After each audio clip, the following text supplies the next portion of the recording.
given that transportation and financial coverage for travel are major barriers to lung cancer care for veterans, what strategies or interventions do you believe could be implemented to alleviate these challenges and reduce associated anxiety and stress for veterans? And maybe a better way to ask that question is, are there any resources within the VA system to help veterans deal not only with the financial impact, but also with the emotional impact of a lung cancer diagnosis? Yes.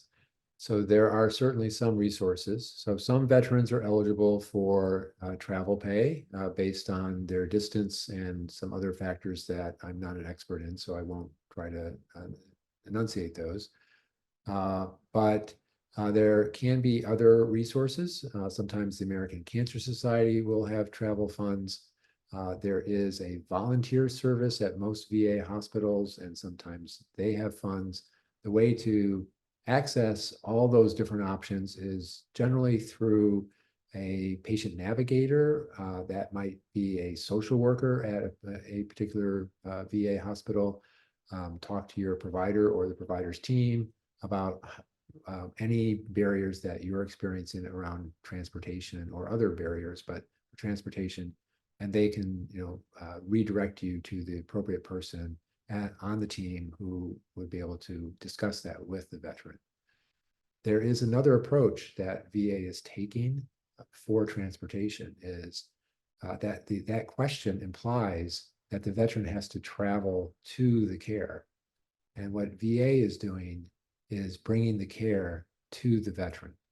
So right now we deliver most of our cancer care at medical centers, and we are in the process of pushing that care into our clinics called CBOCs, Community Outpatient Based Clinics. So these services will make it much easier for more veterans to access closer to where they live, which would reduce that transportation barrier. So that's one thing. And then you also asked about other types of barriers like anxiety or stress. Many of our practices now have embedded mental health. So that's one resource which may be available for you. So again, talk to your provider team if you have stress or anxiety and you'd like to talk to someone about that.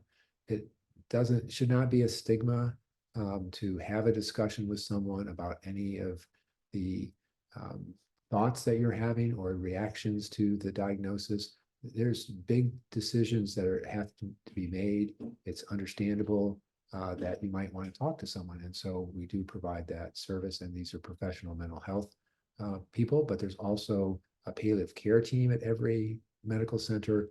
The palliative care team is really good about going through and spending a lot of time talking with you about decisions that you would want to make in the situation, about care decisions, about how you might want to weigh those decisions.